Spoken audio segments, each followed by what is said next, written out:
Hey, what's up, everybody? I got an '05 Toyota Camry right here, and let's see, '05 Camry, and get my headlight on. We're doing the axle shaft, which is actually already out. So here's the old one, and here is the new one. All right, I'm gonna just walk you through the steps. I saw some videos online about how to do this, and some of them did like a little too much stuff, and then I just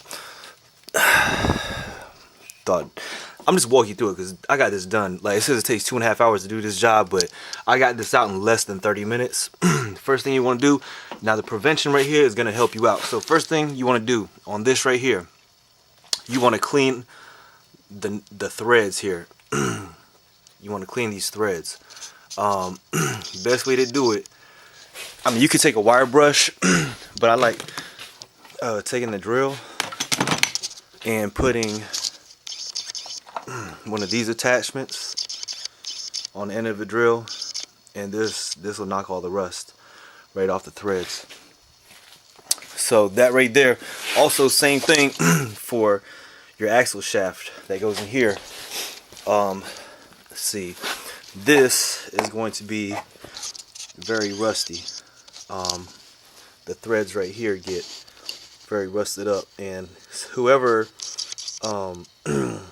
put that axle nut on last, I think they stripped it a little bit too, because it was a pain in the ass coming off. But first thing you want to do, go for that right there. Now if you don't do that, you're gonna probably have to hold the ball joint right here. If this spins, you're gonna have to hold the ball joint on the back with some vice grips, or there's a 6mm hex that you can put in there to hold it still while taking off with a wrench.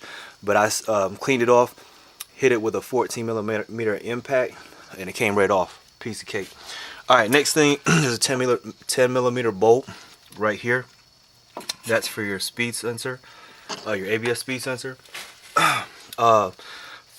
So actually, the first thing I did was the tie rod.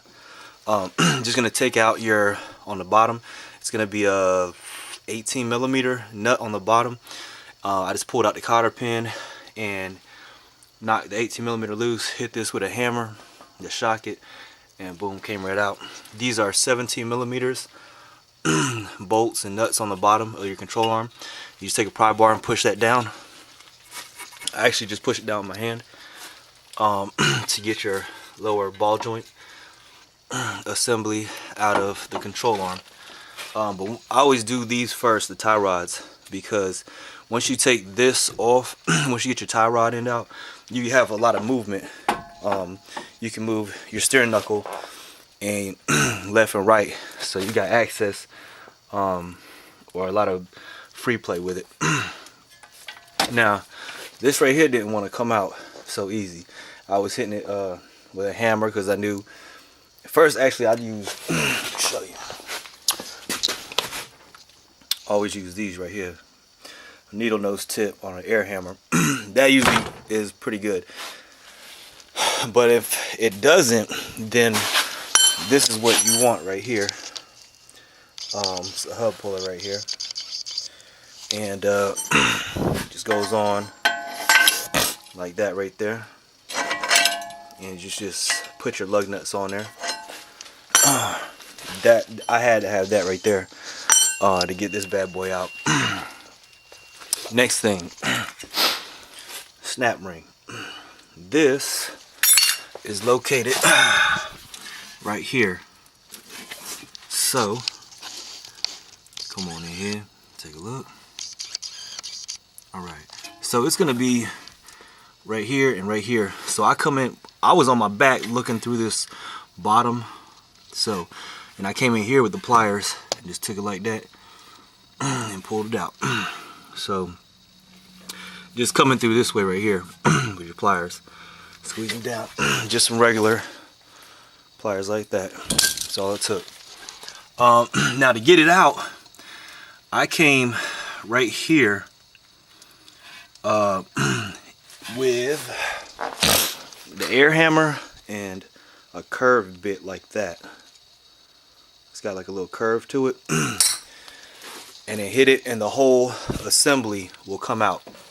You do not have to take this bracket out. If you do have to take the bracket out, I don't see how you're going to take it out without, because the axle shaft is going to be blocking that nut from coming out. So I saw a video where a guy took the whole thing out, but he said there was only like 2 bolts. Like, I see there's 2 bolts back there, one on the top, one on the bottom, but he didn't show how to take this bolt out right here. And I don't know if it was missing on that video, but the axle shaft is actually blocking that bolt from coming out. So really you're just supposed to take this snap ring out and then knock it this way. You can put your drain pan under there, but I mean, no transmission fluid came out of this one. But let me show you from the bottom.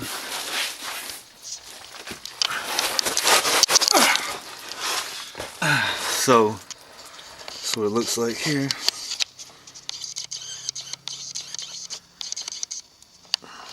But it basically, I just come right here. This is the bracket right here. Just came right here and hit it with the curved bit, which shows you like this right here. But anyways, I mean, I got this out in like less than 30 minutes. Piece of fucking cake. With the right tools. Okay, so I had to have that right there.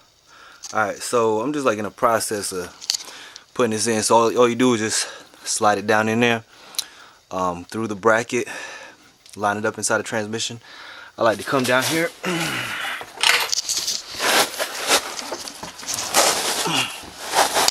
and I'll just come right here and look.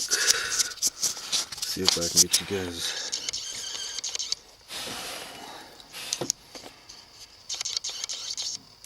So once you got it in here, you just want to spin it with your hand. Grab it up under here, spin it with your hand, just get it lined up so that it splines with the transmission. Slide it in, and you should be able. It's tight down here. You should be able to just slide it in by hand. Now I come through this way with the pliers and install the snap ring. But as you can see, you see that bolt right there? Touch it right here, right there.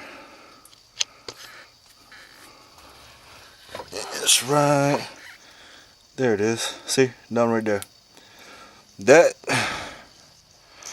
I don't see how you're gonna get that. Well, maybe if you come in here with a wrench, maybe an offset wrench or something like that.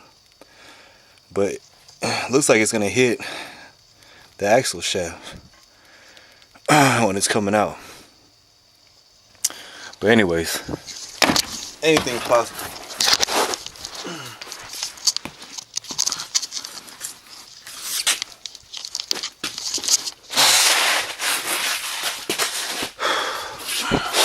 Next thing I'm gonna do, I'm gonna put some axle grease on there, as well as in here, because it was rusted in there bad. Then I'm gonna just line this up, just pull this back, stick it right inside the hole in the spindle nut, in the spindle. Then probably put the 3 16mm 317s that go right there. Put this on, install this next, and then the tie rod, and then the axle nut last, and you're done with this job. But it's really that simple. This I mean, I go by all data for my labor rates, and they call for 2.5 hours to do this job. But like I said, I'm gonna have this done in less than an hour. But just doing this, I'm just showing you just basically how I did this right here. Maybe it might help one of you guys out if you're doing the same thing. All right, peace.